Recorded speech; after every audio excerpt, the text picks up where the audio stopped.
Students, we are going to discuss functional dependence or non-independence of some functions in this video. Now, what is the definition?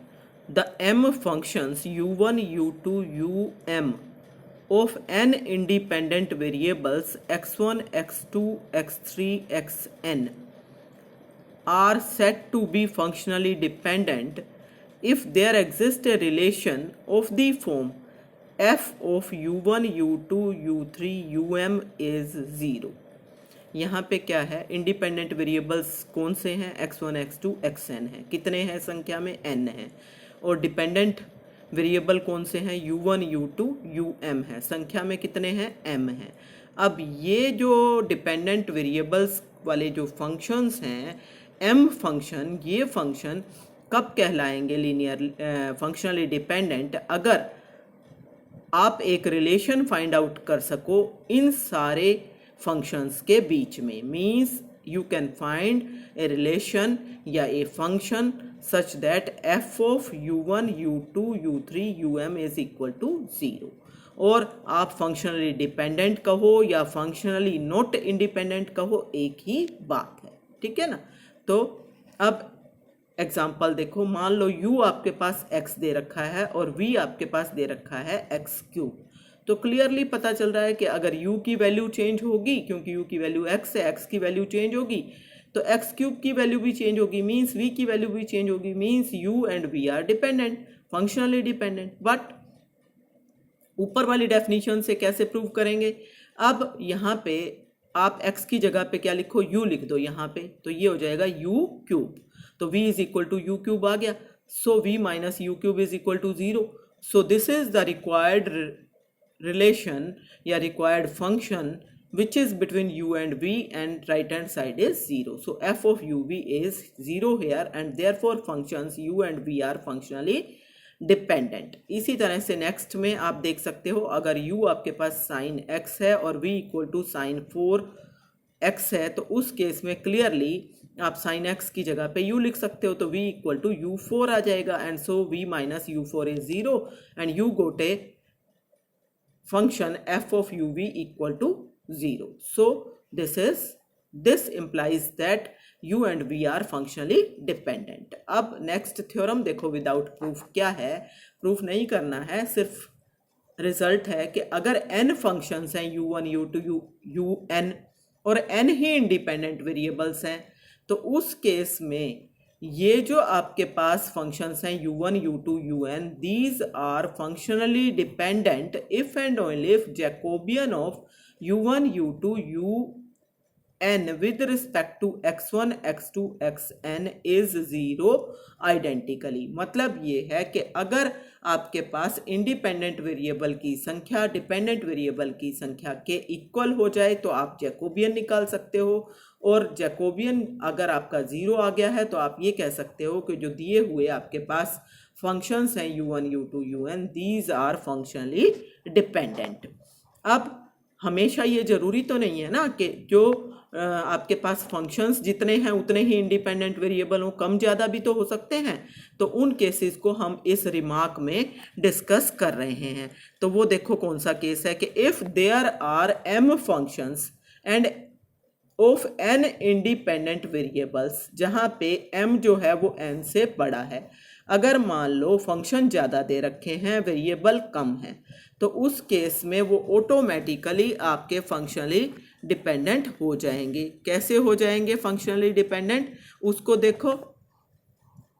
मान लो आपके पास u1 function दे रखा है x और y का, v भी function दे रखा है x और y का, और w भी फंक्शन दे रखा है x और y का.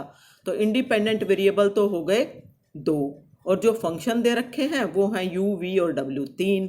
ठीक है ना. तो उस केस में अगर मैं पहले वाले 2 को सोल्व कर लूँ, u और v को, जो कि x और y के फंक्शन हैं, मतलब 2 आपके पास इक्वेशन बन गई x और y के अंदर.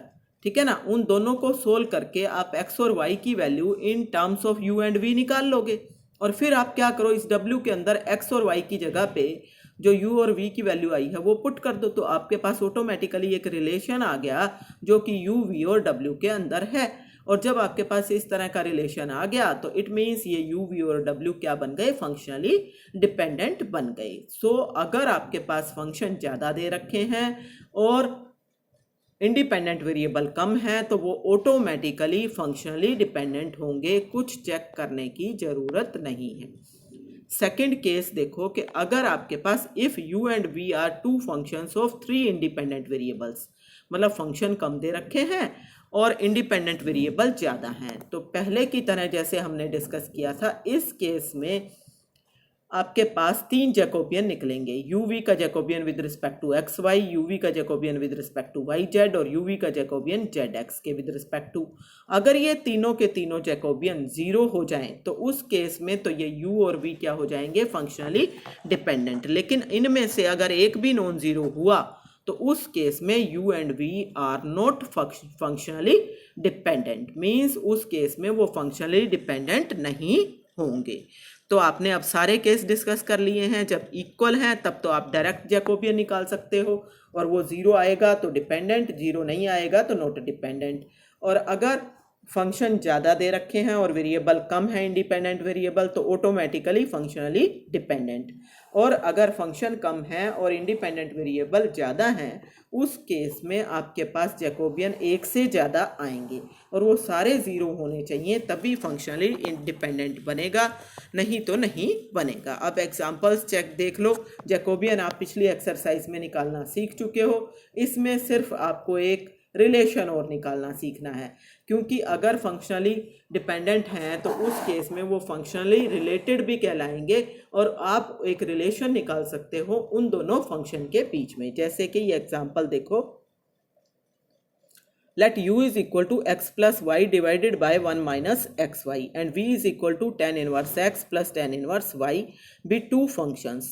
अब आपको निकालना क्या है, आपको निकालना पड़ेगा, देखो 2 वेरिएबल हैं और 2 ही फंक्शन हैं तो आप सीधा जैकोबियन निकाल सकते हो uv का with respect to x and y। और अगर वो 0 आपके पास आ जाए तो उस केस में फंक्शनली डिपेंडेंट या फंक्शनली रिलेटेड हो जाएगा, ठीक है ना। और अगर वो रिलेटेड है तो if so find the relation between them, तो u और v में रिलेशन भी आपको निकालना है।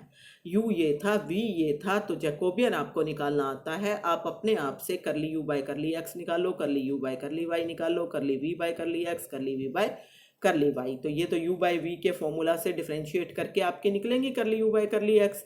इस तरीके से नीचे v स्क्वायर आ गया और फिर यहाँ पे v as it is into derivative of u जो कि 1 आ रहा है, फिर माइनस में u as it is into derivative of v जो कि आपके पास माइनस y आ रहा है और सिंप्लीफाई करके ये वैल्यू आ रही है। इसी तरह से कर ली u बाय कर ली y निकलेगा और फिर कर ली v बाय कर ली x आपको निकालना है। वो कहाँ से निकालोगे, यहाँ से। तो tan इनवर्स x का डेरिवेटिव आ गया 1 बाय 1 प्लस एक्स स्क्वायर और y का 0 होगा ही, और फिर ऐसे ही कर ली v बाय कर ली y, ये आ गया। अब आपके पास जैकोबियन बाय डेफिनेशन यही होता है ना, कर ली u बाय कर ली x, कर ली u बाय कर ली y, कर ली v बाय कर ली x, कर ली v बाय कर ली y, सारी वैल्यूज को सब्स्टिट्यूट कर दो। ये आपने क्रॉस मल्टीप्लाई करके एक्सपेंड करना है, तो एक्सपेंड करोगे तो ये आपके पास आ रहा है 1 बाय 1 माइनस एक्स वाई का whole square and minus of 1 by 1 minus x y का होल स्क्वायर मीन्स 0। तो फंक्शनली डिपेंडेंट या रिलेटेड तो आ गए। अब आपको रिलेशन फाइंड आउट करना है। आपको दे रखा है v equal to tan inverse x plus tan inverse y, तो आप फॉर्मूला लगाओगे tan inverse x plus tan inverse y का, जो कि आपने फर्स्ट ईयर में पढ़ा था। तो tan इनवर्स आ जाएगा x plus y, tan inverse x plus y divided by 1 minus x y, और इसकी वैल्यू आपको दे रखी है u। So this is tan inverse u. So v is equal to tan inverse u is the required functional relation. तो हर question में Jacobian निकालना आपने पहले से सीख लिया है, उसमें कोई दिक्कत नहीं है। सिर्फ आपको रिलेशन कैसे निकालना है वो आपको स्टेटमेंट देख के प्रैक्टिस से आएगा। अब अगला देखो, show that the function u equal to x square plus Y square plus Z square v equal to x y minus x z minus y z w equal to x plus y minus z are dependent, also find the relation connecting them। तो उस particular case में पहले की तरह तीन variable हैं और तीन ही आपके पास फंक्शन हैं, तो जैकोबियन निकाल लोगे यू वी डब्ल्यू का with respect to x y and z. तो अपने आप से आपने कर लेना है, मैं कुछ नहीं करवा रही हूँ, आपके पास ये ऑटोमेटिकली आ जाएगा। यहाँ पे आप डायरेक्टली एक्सपेंड करके निकालोगे तो भी आएगा, डायरेक्टली एक्सपेंड करके नहीं निकालोगे, यहाँ पे आप ज़ीरो बनाने के लिए ऑपरेशन लगाते हो अगर, तो भी आपके पास आ जाएगा। तो दोनों तरह से आपके पास आएगा and that will become zero. और जब ये ज़ीरो आ गया तो उस केस में ये फंक्शनली रिलेटेड तो हो गए। अब आपने ये देखना है कि कैसे निकालना है रिलेशन। तो पहले आप यहाँ पे ऑब्जर्व करो, यू के अंदर तो स्क्वायर की टर्म्स है और वी के अंदर प्रोडक्ट टर्म्स हैं, ठीक है ना, और डब्ल्यू के अंदर लीनियर टर्म्स हैं। तो अगर मैं लीनियर टर्म्स का स्क्वायर करूं तो उस केस में एक्स वाई जेड के स्क्वायर भी आने हैं और प्रोडक्ट टर्म भी आने हैं। तो क्यों ना डब्ल्यू स्क्वायर निकालना शुरू करें, फिर उससे कुछ ना कुछ निकलेगा। तो डब्ल्यू स्क्वायर सबसे पहले आपने निकालना शुरू करना है। X plus y minus z का होल स्क्वायर, वो किसके बराबर आएगा, एक्स का स्क्वायर प्लस वाई का स्क्वायर प्लस जेड का square plus 2 into plus sign है तो 2 इंटू एक्स वाई प्लस का आएगा, फिर 2 इंटू यहाँ एक माइनस है तो माइनस 2y जेड आएगा, फिर इसको इससे मल्टीप्लाई करोगे तो माइनस 2x जेड आएगा। 2 कॉमन ले लो तो x y minus x z minus y z, ये आपका फंक्शन दे रखा है v और ये आपका function X square plus Y square plus Z square दे रखा है u। So W square equal आ जाएगा u प्लस 2v के। So this is the required relation. तो अब नेक्स्ट देखो, इसमें भी मैं आपको खाली रिलेशन निकालना सिखाऊंगी, बाकी काम आप खुद से करोगे क्योंकि आपको जैकोबियन निकालना आता है। दो ही आपके पास वेरिएबल हैं एक्स और वाई और दो ही फंक्शन है यू और वी, तो इसलिए Jacobian of u v with respect to x and y निकालना है। सारे डेरिवेटिव इजीली आपके निकल आएंगे, यहाँ पे भी निकाल के दे रखे हैं, तो आप इजीली वेरीफाई कर सकते हो। अब है रिलेशन निकालना। रिलेशन कैसे निकालें, देखो sine inverse x plus sine inverse y दे रखा है। अगर मैं यहाँ पे sine inverse x plus sine inverse y का फॉर्मूला लगाऊं तो आपके पास यही आएगा, sine inverse of x into 1 minus y square plus y into 1 minus x square, और उसको आप ऑटोमेटिकली v पुट कर दोगे तो u इक्वल आ जाएगा साइन इनवर्स v के, and this is the required relation. तो ये आपका रिलेशन लास्ट में आना है। उसने उसको पुट करके सिंप्लीफाई किया। आप डायरेक्ट फॉर्मूला लगा सकते हो, फॉर्मूला होता है ये डायरेक्ट फॉर्मूला होता है आपके पास कि उसने दूसरे से ये निकाला है। हम जो डायरेक्ट, क्योंकि मैंने ये सॉल्यूशन देखा ही नहीं था, तो इस तरीके से भी आपका निकल सकता है। मैं आपको ये भी एक्सप्लेन कर देती हूँ। एक्स आपको दे रखा है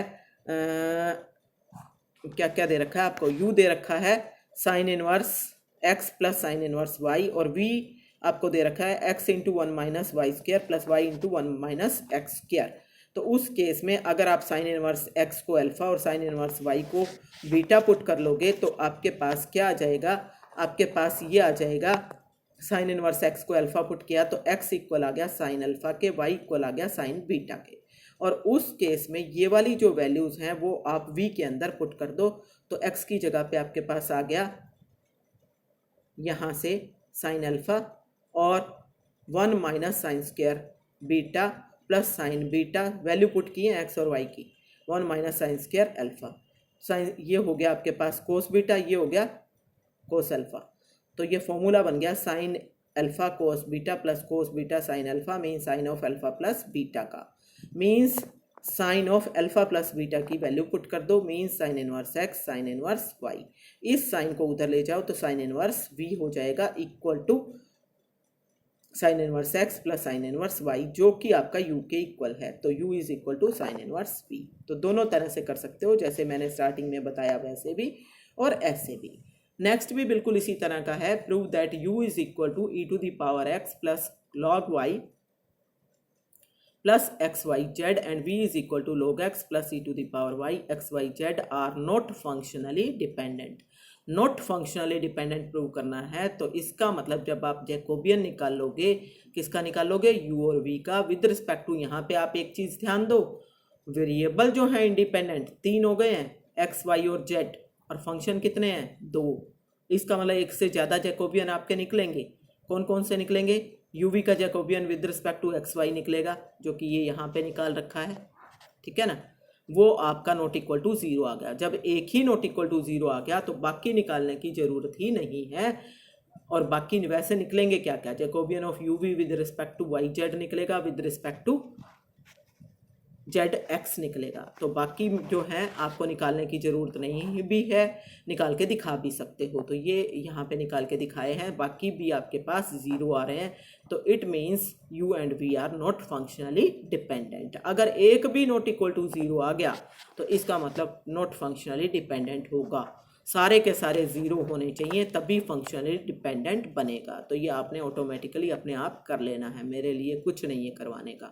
नोट देखो क्या है, इन दी अबव एग्जाम्पल इफ़, वही चीज़ जो मैंने आपको एक्सप्लेन की है वही यहाँ पे दी गई है कि अगर curly u v by curly X Y is not equal to zero then the functions u v are not functionally dependent and we need not to prove curly u v with respect to curly yz and curly uv by curly zx not equal to zero. ठीक है ना। और अगर by chance पहले वाला zero आ गया तो दूसरे वाला नॉट इक्वल टू ज़ीरो आ गया तो वहीं पे स्टॉप कर सकते हो। अगर पहले दोनों ज़ीरो आ गए हैं और तीसरा नॉट इक्वल टू ज़ीरो आया है तो आपको नेचुरल है तीनों ही दिखाने पड़ेंगे। एक भी नॉट इक्वल टू ज़ीरो आएगा तब भी फंक्शनली नॉट डिपेंडेंट बनेगा। डिपेंडेंट के लिए आपके पास तीनों के तीनों ज़ीरो होने चाहिए। तो अब आपके पास आ गई है एक्सरसाइज जो कि आपने अपने आप से सोल्व कर लेनी है और प्रॉब्लम हो तो पूछ